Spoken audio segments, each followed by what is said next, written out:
بعد فأعوذ بالله السميع العليم من الشيطان الرجيم بسم الله الرحمن الرحيم إن الله وملائكته يصلون على النبي يا أيها الذين آمنوا صلوا عليه وسلموا تسليما اللهم صل على سيدنا ومولانا محمد وعلى آل سيدنا ومولانا محمد وبارك وسلم ثم صل عليه۔ آج جو موضوع ہے جس کے اوپر بات چیت کرنے کے لیے ساتھیوں کی طرف سے فرمائش تھی وہ یہ ہے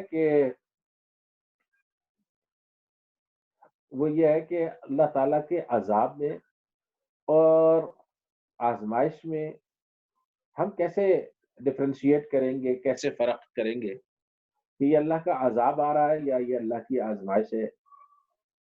اس سلسلے میں قرآن پاک کے یہ 7-8 مقامات میں نے تقریباً آدھے پونے گھنٹے کا وقت مجھے ملا تھا، اس کے اندر دیکھا ہے اور ان جگہوں کو نوٹ کر لیا ہے۔ تو اس میں وضاحت یہ کر دوں کہ 4 لفظ جو ہیں ان کو ہم سمجھ لیں تو ہمارے لیے قرآن پاک کا اس حوالے سے پڑھنا اور سمجھنا آسان ہو جائے گا۔ پہلا لفظ جو ہے وہ یہ ہے کہ بلا کا لفظ قرآن کریم استعمال کرتا ہے انسانوں کی اس آزمائش کے لیے جس کی خاطر اللہ نے انسانوں کو پیدا کیا۔ مثلا اللہ فرماتا ہے کہ خلق الموت والحیات لیبلوکم ایکم احسن عملا، اللہ نے موت اور حیات کے اس سلسلے کو پیدا کیا ہے تاکہ اللہ آزمائے کہ کون تم میں سے بہتر اور نیک اعمال کرنے والا۔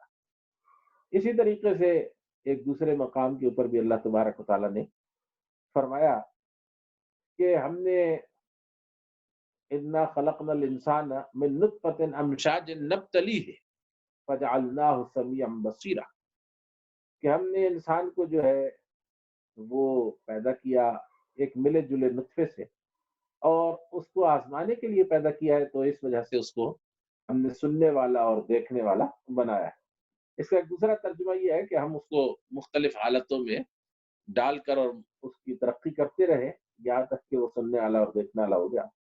پہلا جو ہے وہ بھی ترجمہ کیا گیا ہے، تو وہ بلا کے معنوں میں۔ اسی طریقے سے بلا کا لفظ قرآن کریم استعمال کرتا ہے کسی مصیبت اور کسی آزمائش کے لیے، کہ جو مصیبت انسانوں کے اوپر آتی ہے اور ان کو ان کی وہ جو پیدائش کا مقصد ہے وہ یاد کرا دیتی ہے۔ تو اس میں اگر غور کریں گے تو قرآن پاک کی بہت سی آیات جو ہیں وہ اس معنی کی آپ کو نظر آ جائیں گی۔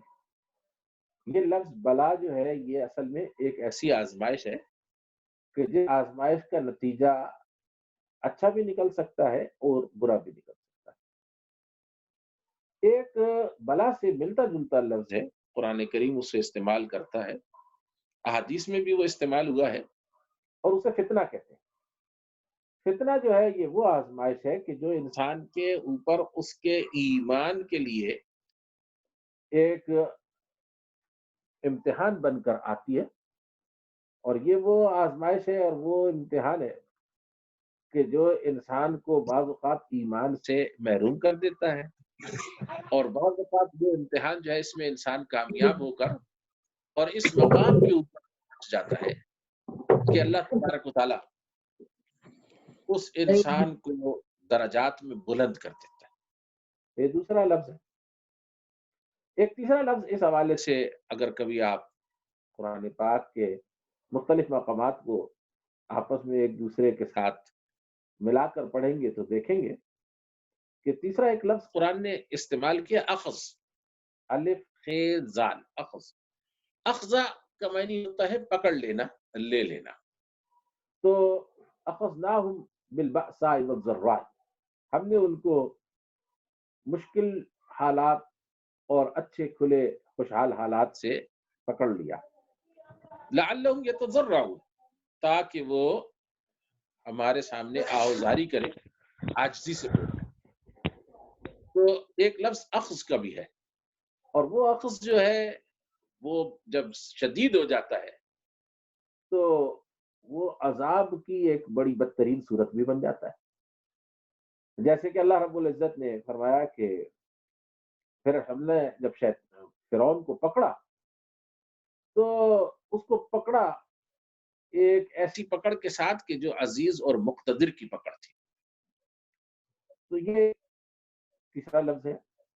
بلا ایک ایسی آزمائش میں انسان کو اس ڈالا گیا ہے اور اس کو یہ دیکھنے کے لیے ڈالا گیا ہے کہ وہ اچھے اعمال والا اور جنت کا حاصل کرنے والا بن سکتا ہے کہ نہیں بن سکتا.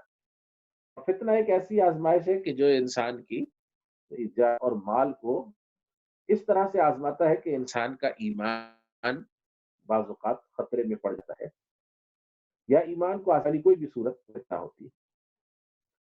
اور تیسرے اخذ ہے کہ اگر وہ ہلکی پکڑ ہو، اللہ تعالیٰ کی گرفت ہلکی ہو، تو وہ لوگوں کو اللہ کی طرف متوجہ کرنے کے لیے، آوزاری ان کے اندر پیدا کرنے کے لیے، تضرع کے لیے اللہ رب العزت ان کو پکڑتا ہے. اور اگر وہی پکڑ سخت ہو جائے تو اس کا نتیجہ یہ نکلتا ہے کہ انسان جو ہے وہ بہت اللہ تبارک و تعالیٰ کی سخت پکڑ میں آ کر عذاب کا شکار ہو کے ہلاک ہو جاتا ہے. تو یہ تین تو یہ الفاظ ہیں. چوتھا لفظ جو ہے عذاب ہے. عذاب کا لفظ عربی محاورے میں سزا کے معنوں میں استعمال ہوتا ہے. تو سزا جو ہوتی ہے یہ ہمیشہ اعمال کے نتیجے پر آتی ہے. اور یہاں پر یہ ذہن میں رکھیے کہ اللہ رب العزت نے جو سزائیں انسانوں کو دی ہیں ان کا تین طرح سے ذکر فرمایا. ایک تو یہ ہے کہ اللہ انسانوں کو آزماتا ہے. سورہ انعام جب آپ کھولیں گے تو آیت نمبر 42 سے اور آیت نمبر 45 تک اس کی آپ سورہ انعام کی نکالیں گے. اس کے اندر اللہ تبارک و تعالی بیان فرما رہا ہے کہ وَلَقَدْ أَرْسَلْنَا إِلَىٰ أُمَمٍ مِّن قَبْلِكَ فَأَخَذْنَاهُمْ بِالْبَأْسَاءِ وَالضَّرَّاءِ لَعَلَّهُمْ يَتَضَرَّعُونَ. جب ہم نے رسولوں کو بھیجا ان کی امتوں کی طرف آپ سے پہلے تو ہم نے انہیں سخت معاشی حالات میں اور سخت جسمانی تکلیف میں پکڑ لیا. یعنی ان پر جسمانی تکلیف میں ایک بیماری بھی ہوتی ہے، یعنی ایسی بیماریاں کہ جو انسانوں کو ستاتی ہیں یہ ذرہ کے اندر آ جاتی ہیں. یہ اللہ کی اخذ اور اللہ کی پکڑ میں سے ہوتی ہیں. اور یہ کیوں آتی ہیں؟ اس کی وجہ یہ ہے کہ اللہ فرما رہا ہے لعلہم یتضرعون، تاکہ انسان اللہ کے سامنے آوزاری کرے، عاجزی کرے. فلولا اذ جاءہم بأسنا تضرعوا ولکن قست قلوبہم.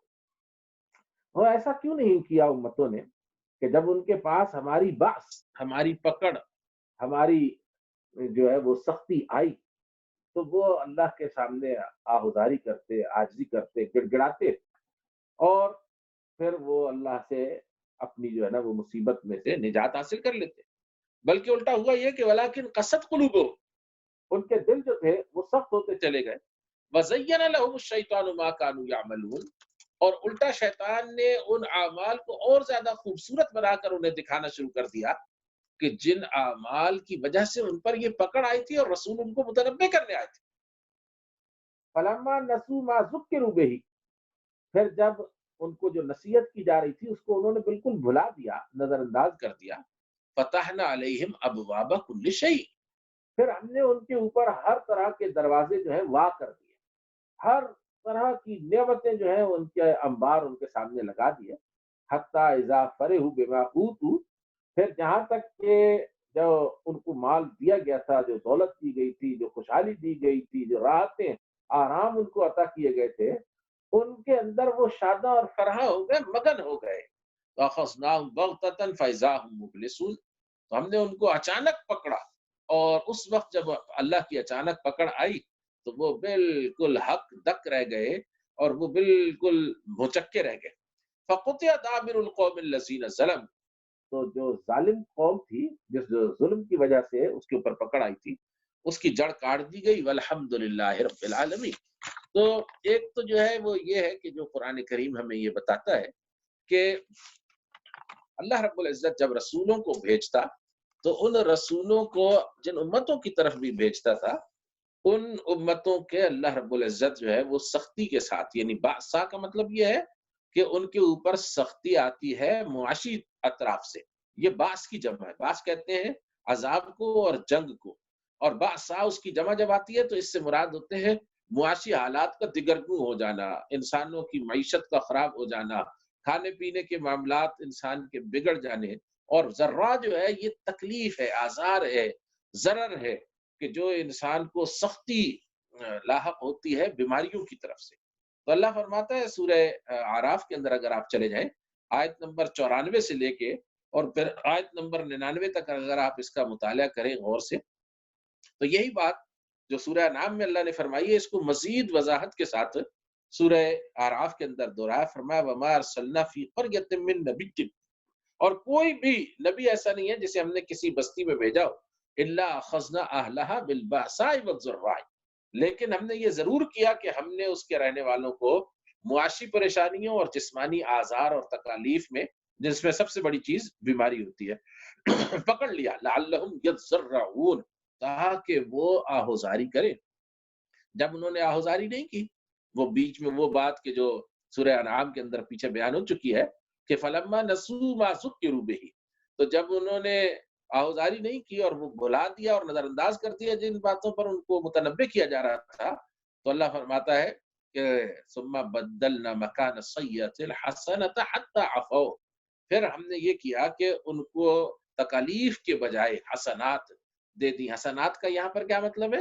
یعنی ان کے حالات خوش ہو گئے، جسمانی تکالیف رفع ہو گئی، پھر خوب ان کے اوپر جو ہے وہ مال و دولت دوبارہ برسنے لگا ان کی طرح. حتی عفو، یہاں تک کہ وہ اس کے اندر خوب پھلے اور پھولے، یہاں تک کہ وہ اس کے اندر خوب پھلے اور پھولے. لیکن وقالوا قد مس آباءنا الضراء والسراء فاخذناهم بغتة وهم لا يشعرون. تو یہاں تک ہوا کہ انہوں نے یہ کہا کہ ہمارے باپ دادا جو تھے ان کو بھی کبھی اچھے حالات لاحق ہو جاتے تھے اور کبھی ان کو جو ہے وہ برے حالات لاحق ہو جاتے تھے. تو لہٰذا کے اندر ایک روٹین کا کام ہے، یہ چلتے رہتے ہیں. لہٰذا چونکہ اچھے اور برے حالات دونوں اطراف سے چلتے رہتے ہیں، لہٰذا فرمایا کہ فَأَخَذْنَاهُمْ بَغْتَةً وَهُمْ لَا يَشْعُرُونَ، اچانک اللہ رب العزت نے ان کو پھر پکڑ لیا، اور اچانک پکڑا اور اس وقت وہ محسوس بھی نہیں کر رہے تھے کہ ہماری پکڑ ہونے والی ہے. تو اللہ تبارک و تعالیٰ نے فرمایا کہ یہ جو پکڑ اللہ تعالیٰ کی طرف سے آئی، یہ اس لیے آئی کہ انہوں نے اس طریقے سے اللہ رب العزت کو بھلا دیا. اور جب اللہ تعالیٰ نے ان کو جسمانی آزار اور اللہ نے ان کو معاشی پریشانیوں میں مبتلا کیا، جیسے اس وقت ساری دنیا دو چیزوں میں مبتلا. اگر آپ غور سے دیکھیں تو دو چیزیں ہیں کہ جن میں ساری دنیا مبتلا ہو چکی ہے اور ساری دنیا انہی دو چیزوں سے ڈر رہی ہے. ایک جسمانی آزار ہے جو کہ اس وقت پوری دنیا کے اوپر چھایا ہوا. وہ جسمانی آزار جو ہے اس کو آپ اس دور میں نام دے رہے ہیں کرونا کا، نوبل کرونا کا، کووڈ 19 کا. آج سے 100 سال پہلے جب اللہ نے دنیا کو پکڑا تھا جنگ عظیم کے مظالم کے نتیجے میں، تو اس وقت جو ہے ان مظالم کے اوپر انہوں نے جو قرآن پاک دیکھے بار بار کہہ رہا ہے کہ وہ ظلم کر رہے تھے، تو ان مظالم کے اوپر جبکہ ان کو اللہ رب العزت نے جو ہے نا وہ پکڑا، تو اس وقت وہ کہہ رہے تھے کہ یہ اسپینش جو ہے نا انفلوئنزا ہے، وہ 5 کروڑ 37 لاکھ انسانوں کی جانیں لے گیا. اب اس وقت دوبارہ دنیا اس وقت اس خوف میں مبتلا ہے. لاک ڈاؤن کا کیا مطلب ہے؟ لاک ڈاؤن کا مطلب یہ ہے کہ ہر آدمی اپنے گھر کے اندر خوف کے مارے دبکا بیٹھا ہے کہ میں بیمار نہ ہو جاؤں، مجھے موت تک پہنچانے والی تکلیف دہ بیماری لاحق نہ ہو جائے. اور دوسری چیز جو ہے وہ کیا ہے؟ وہ یہ ہے کہ کاروبار جو چھوٹے ہیں وہ تباہ ہو رہے ہیں، جو نوکریاں ہیں وہ ختم ہو رہی ہیں، بے روزگاری جو ہے وہ پیدا ہونے والی ہے، غربت میں، افلاس میں اور بھوک میں، ننگ میں، ان میں اضافہ ہوگا. یہ ہے ذرہ، یہ ہے باسا اور ذرہ کی اصل تشریح. تو اللہ رب العزت نے فرمایا یہ ہم اس لیے کرتے ہیں، صرف اس لیے کرتے ہیں تاکہ لوگ ہماری طرف واپس لوٹیں اور یہ بھول نہ جائیں کہ ہم اللہ ان کے خالق ہیں، ان کے مالک ہیں، ان کے رازق ہیں اور ان کے معبود ہیں. ہمارے ہی جو ہے نا انہوں نے بندگی کرنی ہے اور ہم سے آغاز ہوا ان کا اور ہماری طرف ہی واپس لوٹ کر آنا ہے. تو یعنی اللہ رب العزت ان کو یاد دہانی کے لیے یہ سب کچھ کر رہا ہے. یہ ایک اخذ ہے. اخذ کے معاملے کو اگر آپ اچھے طریقے سے سمجھ لیں تو اخذ جو ہے یہ اگر ہلکا ہوتا ہے تو یہ قوموں کو جھنجھوڑتا ہے، ہلاتا ہے باسا اور ذرا کی صورت میں. اور پھر جب وہ باسا اور ذرا سے اسلام کی طرف، قرآن کی طرف، توبہ کی طرف، اللہ رب العزت کی طرف نہیں آتے تو پھر یہ اخذ جو ہے یہ اخذ شدید ہو جاتا ہے. اور جب وہ جو ہے نا پکڑ وہ سخت ہو جاتی ہے اور شدید ہو جاتی ہے تو پھر اس کا نتیجہ یہ نکلتا ہے کہ قومیں جو ہے نا وہ ہلاک ہو جاتی ہیں اور وہ برباد ہو جاتی ہیں. تو جب تک وہ ہلکا رہتا ہے اور اللہ رب العزت ہلاتا ہے جیسے، تو اب آپ یہ دیکھیں کہ سورہ آراف ہی کی آیت نمبر 130 133 کے اندر آپ چلے جائیں، اللہ یہ فرماتا ہے کہ وَلَقَدْ أَخَذْنَا عَلَى فِرْعَوْنَ بِالسِّنِينَ وَنَقْصٍ مِّنَ الثَّمَرَاتِ لَعَلَّهُمْ يَذَّكَّرُونَ. ہم نے فرعون کی قوم کو قحطوں سے اور مال و اسباب کی اور پھلوں کی ہلاکت سے، نقصان سے آزمایا تاکہ وہ پکڑ لیا ان کو، تاکہ وہ ہماری طرف رجوع کریں، اپنی دنیا میں آمد کا مقصد وہ یاد کریں. فَإِذَا جَاءَتْهُمُ الْحَسَنَةُ قَالُوا لَنَا هَٰذِهِ. پھر جب اس کے بعد عادت کے مطابق اللہ تعالیٰ نے تھوڑا سا ڈھیل دی اور ان کے حالات کو بہتر کیا تو کہنے لگے ہمارا تو حق ہے بھائی، یہ تو ہمارے لیے یعنی یہ ہے کہ حالات تو ہمارے ہونے ہی ہمیشہ ایسے چاہیے، اور یہ جو ہمیں مصیبت آ رہی ہے یہ مصیبت تو موسیٰ اور اس کے ساتھیوں کی معاذ اللہ نحوست کی وجہ سے آ رہی ہے. وَإِن تُصِبْهُمْ سَيِّئَةٌ يَطَّيَّرُوا بِمُوسَىٰ وَمَن مَّعَهُ أَلَا إِنَّمَا طَائِرُهُمْ عِندَ اللَّهِ وَلَٰكِنَّ أَكْثَرَهُمْ لَا يَعْلَمُونَ. وَقَالُوا مَهْمَا تَأْتِنَا بِهِ مِنْ آيَةٍ لِتَسْحَرَنَا بِهَا فَمَا نَحْنُ لَكَ بِمُؤْمِنِينَ. پھر وہ انہوں نے اپنے جو کفر ہے اس کے اندر ان کا اضافہ ہو گیا تو اللہ نے فرمایا کہ ہم نے ان پر کیسے کیسے عذاب بھیجے. فَأَرْسَلْنَا عَلَيْهِمُ الطُّوفَانَ. یہ بھی اب اللہ نے جو طوفان ذکر کیا ہے، آندھی، پانی، بارش، یہ ایک ساتھ جب آ جائے اور بڑے بڑے درختوں کو جڑوں سے اکھاڑ کر پھینک دے، یہ طوفان اور سیلاب، یہ بھی جو ہے یہ اللہ کی پکڑ ہے. والجرادہ، اور ٹڈی دل آ گیا، اس ٹڈی دل نے آ کر جو ہے وہ ان کی فصلیں چٹ کر دی اور وہ پورا شہر جو ہے نا وہ اس کے اندر قحط آ گیا. والقملہ، اور قمل کہتے ہیں اس کو کھٹملوں کو، یا باریک کوئی بھی جو ہے ایسا کیڑا کہ جو انسان کو ستاتا ہو، جیسے کہ جوئیں ہیں، کھٹمل ہے، یا یہ ہے کہ یہ جیسے اب یہ کرونا وائرس آ گیا ہے، تو یہ جتنی بھی چیزیں ہیں یہ قمل کی اسماء. والضفادع، اور پھر اللہ نے ان کو جو ہے وہ مینڈکوں سے پکڑا. والدماء آیات مفصلات، اور اللہ تعالیٰ نے ان کو خون کے بارش سے پکڑ لیا، ان کے اوپر خون برسا. آیات مفصلات، یہ سب کچھ اللہ نے کیوں کیا؟ اس کی وجہ اللہ نے ایک ہی بیان کی، فرمایا لعلہم یذکرون. یہ چھوٹے چھوٹے عذاب تھے، یہ اس لیے بھیج رہا تھا اللہ تعالیٰ تاکہ وہ لوگ واپس آ جائیں. تو یہ آزمائش جو ہوتی ہے یہ انسان کے لیے آغاز میں بعض اوقات آزمائش ہوتی ہے تاکہ انسان جو ہے وہ اللہ کی طرف لوٹ آئے. اگر وہ لوٹ آتا ہے تو وہ آزمائش بنتی ہے اور امتحان میں کامیابی سے جیسے انسان کا درجہ جو ہے وہ اگلی کلاس میں منتقل ہو جاتا ہے، آدمی اگلے درجے کے اندر اس کی ترقی ہو جاتی ہے، ایسے یہ آزمائش جو ہے اس میں کامیاب ہو کر انسان جو ہے جب کامیاب ہوتا ہے تو کامیاب ہونے کے نتیجے میں پھر اس کے درجات میں اضافہ ہوتا ہے، فرد کے بھی اور قوموں کے بھی. اور جب وہ ناکام ہو جاتا ہے تو آزمائش سخت اور شدید تر ہوتی چلی جاتی ہے، یہاں تک کہ وہ پھر ایسے عذاب میں بدل جاتی ہے جو قوم کو ہلاک کر دیتا ہے. تو عذاب کی یہ صورتیں ہیں جن کو قرآن پاک نے اس طریقے سے یہاں اس مقام پر بیان کیا کہ یہ چھوٹی چھوٹی صورتیں بھی ہوتی ہیں عذاب کی. جیسے سورہ جو ہے سورہ الف لام میم السجدہ کے اندر آیت نمبر 21-22 اگر آپ دیکھیں گے تو اس کے اندر اللہ نے فرمایا وَلَنُذِيقَنَّهُم مِّنَ الْعَذَابِ الْأَدْنَىٰ دُونَ الْعَذَابِ الْأَكْبَرِ لَعَلَّهُمْ يَرْجِعُونَ. ہم نے ان کو جو ہے وہ لازماً چھوٹے چھوٹے عذابوں کا مزہ چکھاتے رہنا ہے بڑے عذاب کو دینے سے پہلے تاکہ وہ ہماری طرف رجوع کر لیں. اللہ چاہتا ہے کہ انسان اللہ کی طرف واپس لوٹے، وہ بھول نہ جائے. تو یہ جو 3-4 باتیں میں نے آپ کو بتائی ہیں، اگر ان کو مد نظر رکھ کے قرآن پاک کی اسٹڈی کریں گے تو پھر آپ کو محسوس ہو جائے گا کہ قرآن پاک ایک بلا کا ذکر کرتا ہے. وہ بلا وہ آزمائش ہے کہ جو انسان کی پیدائش کا سبب ہے، اس میں انسان ڈالا گیا ہے، اور کامیابی کے نتیجے میں وہ جنت میں جائے گا اور ناکام ہونے کے نتیجے میں جہنم میں جائے گا. دوسرا جو ہے وہ آزمائش جو ہے انسان کی وہ یہ ہے کہ اللہ نے اس کو ایسی چیزوں سے بھی آزمایا کہ جن میں اس کے ایمان کا فتنہ وہ لاحق ہوتا ہے اور بعض اوقات وہ ایمان سے محروم ہو جاتا ہے۔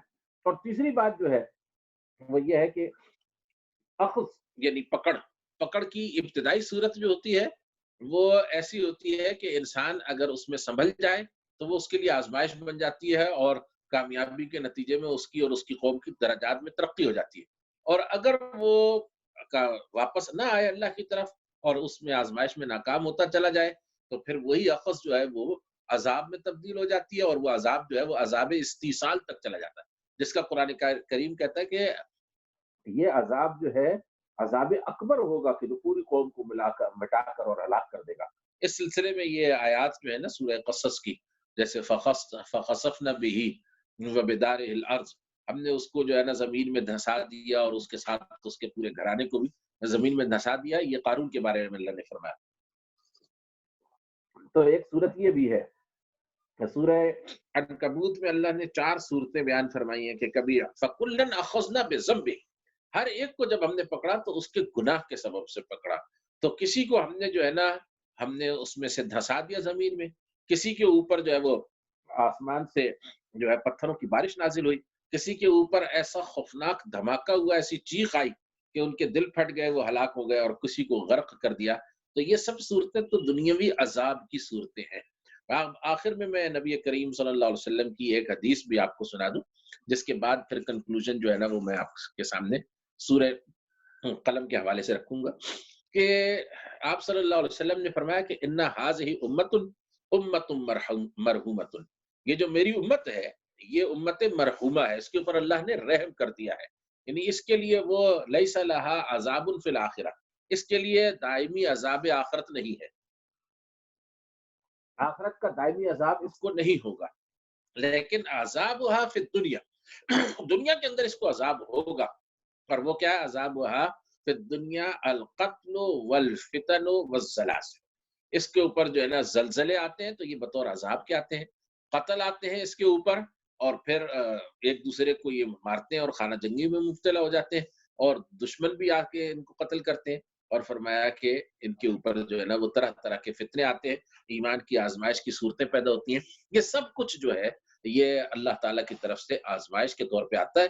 جب اس آزمائش میں انسان ناکام ہو جاتا ہے تو ناکامی کا ایک یعنی علامت ہے، اور وہ یہ ہے کہ ایک آدمی ناکام اس وقت ہوتا ہے کہ جب وہ آدمی جو ہے وہ اللہ کی طرف رجوع نہ کرے، وہ قوم اللہ کی طرف رجوع نہ کرے۔ ٹھیک ہے جی، وآخر دعوانا